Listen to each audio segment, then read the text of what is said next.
प्रभु यीशु मसीह का धन्यवाद हो। एक और बार इस प्रकार इकट्ठे होने में प्रभु ने हमारे जीवन में सहायता की। मैं प्रभु यीशु मसीह का धन्यवाद करता हूँ, आप सबों का धन्यवाद करता हूँ कि आपको भी इस प्रकार इस मीटिंग में भाग लेने में प्रभु ने सहायता की। आज सुबह हम लोग पहले बाइबल स्टडी की ओर जाएंगे। लूका जो समाचार 8वां अध्याय जो पहले हम लोग उसका पहला 3 आयत हम लोग देख चुके हैं। आगे को हम लोग देखेंगे। पहला ये लूका 8 का 4था आयत से लेकर ये एक दृष्टांत है, बीज बोने वाला का दृष्टांत। बीज बोने वाला का दृष्टांत हम लोग मत्ती, मरकुस, लूका तीनों में हम लोग पढ़ते हैं और करीब एक जैसा है, तो भी इसमें कुछ फर्क भी है। लूका समाचार में ये दृष्टांत लूका एक विशेष रूप में लिखा है और इसका एक विशेषता यही है। शुरू में हम देखते हैं उसका 4था पद में 4th वर्स में, जब बड़ी भीड़ इकट्ठी हुई और नगर नगर के लोग उसके पास चले आते थे तो उसने दृष्टांत में कहा। हम लोग पिछले संडे देखा है, हम लोगों ने देखा उसका पहले आयत, इसके बाद वह नगर नगर मतलब यीशु नगर नगर और गांव गांव प्रचार करता हुआ। इसका मतलब यीशु मसीह ने कहां प्रचार किया? गांव गांव में और नगर नगर में। तो उसका नतीजा क्या हो गया, फल क्या है? 4था पद में लिखा है, जब बड़ी भीड़ इकट्ठी हुई और नगर नगर के लोग, सब जहां प्रचार किया वहां से लोग आने लगा, नगर नगर से। तो नगर नगर में यीशु मसीह ने प्रचार किया, नगर नगर के लोग यीशु मसीह के पास आए। तो जगह हम लोग पहुंचेंगे वहां से लोग आएंगे। तो यीशु मसीह गांव गांव गए, नगर नगर गए, तो उसका जो फल जो है उनके सामने आया। लोग क्या हो गया, उनके सामने इकट्ठे हो गया। कहां से इकट्ठे हो गया? जहां यीशु मसीह गया, नगर नगर से। तो हम लोग प्रार्थना करें, जहां जहां हम लोग पैर रखें, जहां जहां हम लोग जाते हैं, वहां से लोग प्रभु के पास आए। यही हमारी इच्छा होना चाहिए। हम कहीं भी जाते हो, रहते हैं, लोगों से मिलते हैं, बात करते हैं, तो हम हमारी प्रार्थना हमेशा यही होना चाहिए और हमारी इच्छा यही होना चाहिए कि लोग प्रभु के पास आए, प्रभु को जानना है, प्रभु के पास आकर प्रभु को ग्रहण करना है। तो इसलिए हो सकता है कि हमें लोग इधर उधर क्यों भेज रहा है, ये कारण है क्योंकि हम लोगों ने प्रभु को जाना है। तो जिन लोगों ने प्रभु को जाना है वही लोग यीशु मसीह के बारे में बोल सकते हैं और बोलेंगे जरूर। तो इसलिए प्रभु क्या करते हैं, हमको एक ही जगह में रखते नहीं है। हम लोग उसके बारे में प्रेरितों के काम में देखते हैं। यरूशलेम में जब कलीसिया का आरंभ हो गया, काफी लोग बच गया। उन लोग इकट्ठे रहते थे, इकट्ठे एक ही जगह में रहते थे और सब कुछ बेचकर प्रेरितों के सामने लेके आए और वो लोग इकट्ठे रहने भी लगे। लेकिन क्या हो गया, उधर पीड़ा शुरू हो गया, परसिक्यूशन शुरू हो गया। उसके कारण क्या हो गया, बाइबल में लिखा है चेले तितर बिदर हो गया। तो तितर बिदर होने का कारण क्या है? तितर बिदर ये सुसमाचार पहुंचना है। और बाइबल में हम देखते हैं यीशु मसीह ने क्या कहा, पवित्र आत्मा जब तुम पर आओगे तुम सामर्थ पाओगे, और यरूशलेम में ही नहीं, यरूशलेम में, यहूदिया में, समरिया में, दुनिया के अंत तक। इसका मतलब हम एक ही जगह में यरूशलेम में ही प्रभु यीशु मसीह का प्रचार नहीं करते हैं, नहीं करना है, जगह जगह में हमें करना है। तो इसलिए यीशु मसीह नगर नगर गया है। तो नीचे 4था पद में जाते हैं, वहां लिखा है कि नगर नगर के लोग उसके पास चले जाते थे। इसका मतलब यीशु मसीह के पास नगर नगर से लोग आने लगा। जब भीड़ वहां आए, लोग आने लगा, यीशु मसीह ने उनको सिखाया, कुछ बात सिखाया है। तो जब लोग आते हैं, हमें वचन उनको सिखाना है, तो सुनकर उन लोग आते हैं। तो यीशु मसीह के बारे में सुनकर, सुसमाचार सुनकर आते हैं, तो फिर उनको हमें सिखाना है कि कैसे जीवन व्यतीत करना है, मसीह पर विश्वास करना है, मसीह के वचन के अनुसार जीवन बिताना है। तो जब हम उन लोग इकट्ठे होते हैं, जब हमारे पास आते हैं, तब हमें जरूर उनको रास्ता दिखाना है कैसे मसीही जीवन बिताना है। इसलिए हम लोग संगति में आते हैं। संगति में क्यों आना है? क्योंकि संगति में ये सब कुछ सिखाए जाते हैं, बताए जाते हैं, भाई पवित्र शास्त्र से बताए जाते हैं। कई लोग पवित्र शास्त्र पढ़ नहीं पाते हैं, कई लोगों के पास पवित्र शास्त्र नहीं होगा, कई लोगों को समझ में नहीं आता है अपने यहाँ पढ़ने से। तो इसलिए हम लोग क्या करते हैं, जब संगति में आते हैं, संगति में बैठते हैं, तब वचन सीखने का अवसर मिलता है। क्योंकि प्रेरितों के काम दूसरा अध्याय में वही लिखा है। 3000 लोगों ने बपतिस्मा लिया। उन लोगों ने क्या किया? प्रेरितों से शिक्षा पाने में, रोटी तोड़ने में, संगति रखने में, प्रार्थना करने में लगे रहे। तो शिक्षा पाने के लिए उन लोग फिर लगातार बैठे रहे, उसके लिए उन लोग संगति में रखे। तो इधर यीशु मसीह ने उन लोगों को सिखाया। क्या सिखाया? वचन के बारे में सिखाया। वचन, बीज बोने वाले के बारे में। वचन है, बीज जो है वचन है। वचन जो है बोया जाता है। जब वचन बोया जाएगा तब फल मिलेगा। बिना बोए कभी भी फल नहीं मिलता है। That is a universal principle. वो एक क्या बोलते हैं, विश्व के एक नीति है, एक विधि है, एक नियम है कि बोया जाएगा तो काटा जाएगा। बिना बोए हम लोग कभी भी काट नहीं सकते हैं। So we have to sow, or we, if not we, somebody has to bow. कोई भी हो बोना है, जब बोया जाएगा, when we sow the seed, then we can reap the fruit. Somebody has to sow the seed. कोई भी हो, ये तो बीज बोना ही है, तो उसका कोई भी काट भी सकते हैं वो फल। मतलब बोना है, काटना है। We have to sow the seed, then we can reap the fruit. तो ये एक प्रिंसिपल है, यूनिवर्सल प्रिंसिपल है। तो वचन जब बोया जाएगा उसका फल भी हमें मिलेगा। जब वचन बोया नहीं जाएगा तो कहां से फल आएगा? तो इसलिए पवित्र शास्त्र में लिखा है कि हमें बोना है, और उसका फल क्या है, कितना फल मिलता है, वो तो बाद की बात है। कभी 30, कभी 60, कभी 100 गुना। ये तीनों दृष्टांत तीनों जगह में, मत्ती, मरकुस, लूका में जो लिखा है, ये तीनों को मिलाकर जब हम लोग पढ़ते हैं, कई सच्चाई वहां से हम लोग सीख सकते हैं। लेकिन हम पूरे उसमें हम अभी जा नहीं सकेंगे, तो भी जरूर कुछ बात वहां से हम लोग देखेंगे। तो पहली बात यही है कि हमें बीज बोना है। बीज बोने से हम लोग एक दिन काट पाएंगे। तो हम लोग कहीं भी हो, ये कोशिश करें कि वचन का बीज बोया जाए। मेरे और आपके अंदर कहीं से किसी ने वचन बोया है, इसलिए हम लोगों ने विश्वास में आया है। हो सकता है हम एकदम विश्वास में आया नहीं होगा, कई दिनों के बाद हो सकता है, कई महीनों के बाद, कई साल के बाद हो सकता है हम लोग विश्वास में आए हैं। लेकिन ये बीज जो है एक दिल में गिरा है तो जरूर एक दिन फल लाएगा। कुछ जरूर नष्ट हो जाते हैं, वो वजन का गलती नहीं है, वो जहां गिरा है वो जमीन का खराबी से है। ये हम लोग इधर देखते हैं, same seed is sown everywhere, लेकिन कुछ जगह में से फल आया है, कुछ जगह से फल आया नहीं है। तो जमीन का फर्क है। So that is what we see. हमको मालूम है वचन सुनने वाले बहुत है, और हम सबको मालूम है पेंतेकोस्त के दिन में भी वही हो गया है। वहां हजारों लोग इकट्ठे थे, सब लोगों को बिज गया नहीं है, सब लोग विश्वास में आया नहीं, सब लोगों ने वचन ग्रहण नहीं किया, और लोगों ने जो सुना भी है तो भी ग्रहण नहीं किया। और उन्हीं लोगों ने बपतिस्मा लिया जिन्होंने वचन को ग्रहण किया है। So there were many thousands, and many also heard, but only 3000 people received the word, और उन लोगों ने बपतिस्मा लिया।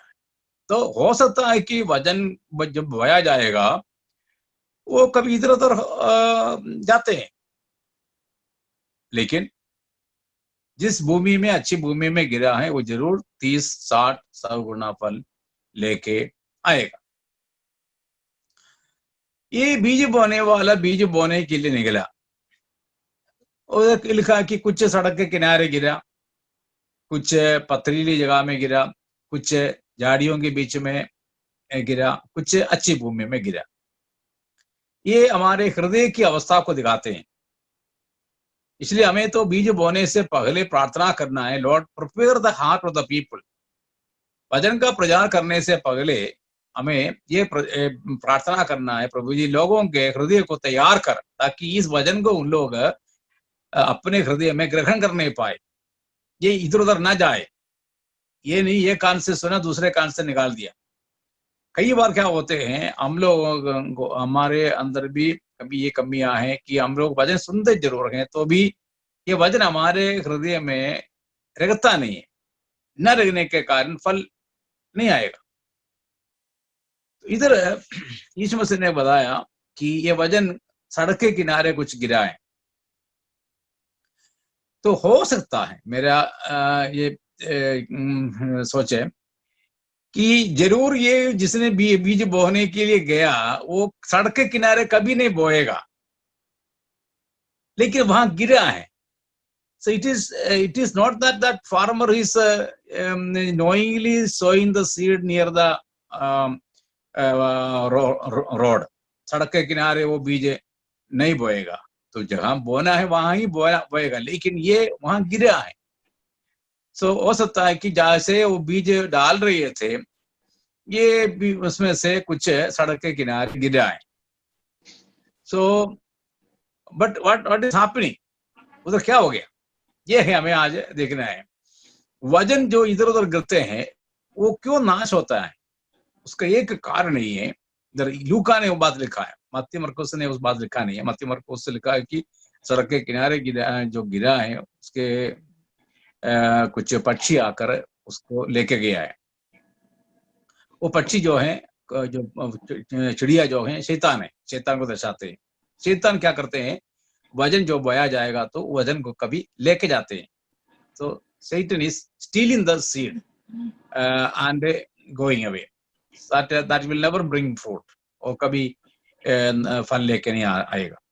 इधर क्या होगा, इधर लूका ने क्या लिखा है, ये है हमें आज देखना है। लूका ने लिखा कि एक बोने वाला बीज बोने निकला, बोते हुए कुछ मार्ग के किनारे गिरा है, बोया नहीं, गिरा है, और रोंदा गया और आकाश के पक्षियों ने उसे चुका लिया। इधर इस वजन जो सड़क के किनारे गिरा है, इसका क्या हो गया, उसका इधर लूका ने लिखा, ये मत्ती और मरकुस ने नहीं लिखा है। लूका ने लिखा कि और रोंदा गया, एंड दिस सीड इस इसके बारे में लिखा है कि रोंदा गया। मलयालम में लिखा है चविट्टी कळഞ്ഞു। इसका मतलब किसी ने इसके ऊपर पैर रखा है। ये वजन जो बोया गया है, इस वजन के ऊपर किसी ने पैर रखा, रोंदा गया है ये वजन। तो उससे क्या हो गया, हो सकता है कि वो जो वजन रोंदा गया है वो कि उसी वजन को ही होगा कि क्या बोलते हैं शैतान लेके गया है, या वो हम नाश हो गया है। Some fell by the wayside and it was trodden down, and the fowls of the air devoured it. Trodden चविट्टी कळയുക, रोंदा गया। ये बात हमें सोचना है कि क्या ये हम क्यों वजन को रोंदने देना है। कई बार क्या होते हैं, वजन इधर उधर गिरने से वो रोंदा जाएगा। रोंदा जाना मतलब वो ठीक नहीं है, सॉरी, मतलब किसी ने उसको निंदा किया है, किसी ने उसको उसके ऊपर पैर रखा है। हम वैसे होने नहीं देना। लेकिन ये भी जानबूझ के नहीं किया होगा, ये गिरा है तो किसी ने रौंदा है। तो इसलिए वजन को रोंदने नहीं देना, मतलब जानबूझ के हम लोग वजन को किसी के सामने नहीं डालना कि वो रोंदे, उसके ऊपर पैर रखे। That is a strange thing that is happening while we sow the seed. People despise it. People मतलब उसका निंदा करते हैं, उसके ऊपर पैर रखते हैं, रोंदते हैं। वो हमारे लिए बहुत दुखी की बात है कि जब हम वजन देते हैं, कि अच्छा देते हैं, वजन नया नीम देते हैं, तो कोई उसको फाड़ के फेंक देता है या उसके निंदा करते हैं, उसको जलाते हैं, तो हमें बहुत बुरा लगता है। हम बहुत दुखी हो जाते हैं।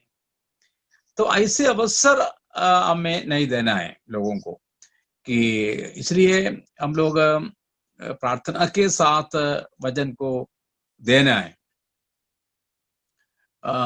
वचन बहुत बहुमूल्य है, क्योंकि इसके बारे में हम लोग आगे बढ़ते हैं कि ये जीवित वचन जो है, जीवित बीज हैं, जैसे लिविंग सीड जीवित बीज हैं, जीवित वचन है। ये परमेश्वर का वचन है। It is the word of God and it has God honour. इसका ये आदर, मतलब ये बहुत आदरणीय है, वचन ऑनरेबल है, और इस वचन प्रेशियस है, बहुमूल्य है, इस वचन पवित्र है। तो हम लोग इस वचन को किसी के सामने इससे न डाले, और ताकि उन लोग उसके ऊपर पैर रख के रोंदे। इससे क्या होगा, वो तो वचन तो नाश ही होना है, मतलब वो जो रोंदा गया है वो तो नाश हो जाएगा। दूसरी बात तो है कि हम तो जहां हम लोग फल चाहा, वहां हमें दुख मिलते हैं, क्योंकि हम दुखी हो जाते हैं जब जब कोई वचन को ऐसे निंदा करते हैं और उसके ऊपर थूकते हैं या उसके ऊपर पैर रखते हैं, उसको रोनते हैं, तो बोने वाले को बहुत दुख हो जाते हैं। तो इसलिए वचन का प्रचार, वचन का उपयोग सही रूप में करने के लिए हमें प्रार्थना करना है। हम इधर उधर न डालें। कई बार क्या होते हैं कि लोग वचन पर इतना ध्यान नहीं देते। So when we know that somebody is not listening properly, stop there. उसको बंद करो। जब हमें पता है कि लोग ऐसे मजाक कर रहे हैं, निंदा कर रहे हैं, तो हम तो ज्यादा उनको मत बोलो, वहां से निकलो। कई बार मैं भी ये सोचा है कि हम लोग we should not despise the word of God and we should not allow the people to despise the word of God. और इतना मतलब हम लोग लोगों के सामने जब डालते हैं, then people उस पर इतना मनन नहीं करते, जो ध्यान नहीं देते हैं। सो उधर क्या हो गया, वचन का बोने से कोई फायदा नहीं है, इतना ही नहीं, फायदा नहीं है तो कोई बात नहीं, लेकिन वहां उस वचन का निंदा हो रहे हैं, रोंदा जा रहा है, दैट इज पेनफुल। वो जरूर दर्द की बात है। तो ये जो इस दृष्टांत के बात लूका ने लिखा, वो एक विशेष बात है कि बीज बोने वाले के दृष्टांत में ये बीज रोंदा जाता है। पक्षी तो ले जाते हैं, और झाड़ियों में जो पथरीली जगह में गिरा है उसमें जड़ ना होने के कारण मुरझा गया है, और झाड़ियों में जो गिरा है झाड़ियों ने दबा दिया, फल लेके नहीं आया। जो अच्छी भूमि में गिरा है वो जरूर फल लेके आया है। तो हम लोग बीज बोते समय यीशु मसीह ने फिर इस जो दृष्टांत है उसका अनुवाद करके दिया, इंटरप्रेट किया है। ये इस अध्याय में हम देखते हैं, उसका इंटरप्रिटेशन भी देखते हैं। दृष्टांत बताया, उसका अनुवाद भी किया गया है। तो उस अनुवाद में यीशु मसीह ने साफ बोल दिया है बीज क्या है, और ये जो 4 जगह जैसे गिरा है और बोया गया है वो उसका मतलब क्या है, ये सब यीशु मसीह ने बताया है। So not only Jesus spoke this parable, he interpreted it also. He himself interpreted it. और इस जो दृष्टांत हैं बहुत बहुमूल्य हैं, क्योंकि this is the foundation of all the teachings. यही जो है एक नींव के समान है उपदेश का. क्योंकि यीशु मसीह ने बताया, यदि ये तुम समझेगा नहीं है तो कुछ भी नहीं समझोगे. if you don't understand this parable, then you will not understand anything. इसका मतलब it is like a foundation, एक नींव के समान है जो हमारे मसीह जीवन में. तो हम वचन का ठीक प्रयोग सीखना है, वचन का ठीक प्रयोग. So there only our life stands, our life flourish and will be fruitful. तो इसलिए हमारा जो विश्वास के जीवन के सबसे पहले बात यही है, वचन का ठीक प्रयोग करना, ठीक उपयोग करना, ये हमें सीखना है. तो संभाल कर हम लोग उसका उपयोग करें. Be careful when we use the word of God, when we preach the word of God, when we sow the seed. क्योंकि ये ग्रहण किया जा सकता है और निंदा किया भी जा सकते हैं. So ऐसे जगह से हम लोग, यीशु मसीह भी कई जगह से निकल गया करके लिखा है, और पौलुस के बारे में भी वैसे लिखा है कि they left that place when they saw that the response was not positive. तो इसलिए हम भी इस बहुमूल्य वचन को मिसयूज होने ना दे, ओवरफेड ना हो. कई बार क्या होते हैं, people are overfed with the word of God. बहुत मिल गया, बहुत, तो क्या हो जाएगा, बहुत खाने से हम सबको मालूम है उल्टी करेंगे. So then they will vomit it, then it will go waste. It will not go to the body. It will not go to it will not go for our nourishment or good health. तो ये हमारे अच्छे जो health के लिए, स्वास्थ्य के लिए काम नहीं आएगा. We eat and we should eat at the right time and properly. वो है, वचन का भी वही है. जैसे हम लोग खाना खाते हैं वैसे ही है वचन का भी वही हो. हम ओवर ईटिंग करेगा तो क्या होगा, डाइजेस्ट नहीं होगा. हम बहुत खाते हैं तो क्या होगा, डाइजेस्ट नहीं होते. तो इसलिए वचन को उसके अनुसार जैसे हमें समझ में आता है वैसे हमें उसको उपयोग करना है. And that is very important for a believer to grow in the Lord, to know the word and use it properly. हमारे विश्वास के जीवन के बढ़ोतरी के लिए ये अनिवार्य है और जरूरी है कि हम वचन को सीखें और ठीक उपयोग करें, ठीक उपयोग करें. कुछ महीने पहले मेरे ख्याल ये जो क्वारंटाइन, ये जो लॉकडाउन शुरू होने से पहले होगा, मुझे अभी याद नहीं है, केरला में एक आदमी ने किसी को वचन सुनाया करके बताया, उधर मारपीट हो गया. कारण यही था कि वो आदमी जो सुन रहा था वो शराबी था, शराब पी के खड़ा था. So there was a dispute and we don't know necessarily what has happened. हमें ठीक से पता नहीं क्या हो गया करके, लेकिन बाद में किसी ने कहा कि वो आदमी पिया हुआ था इसलिए उधर कुछ गड़बड़ हो गया करके. हमें ठीक से पता नहीं, फिर भी so we understand the situation.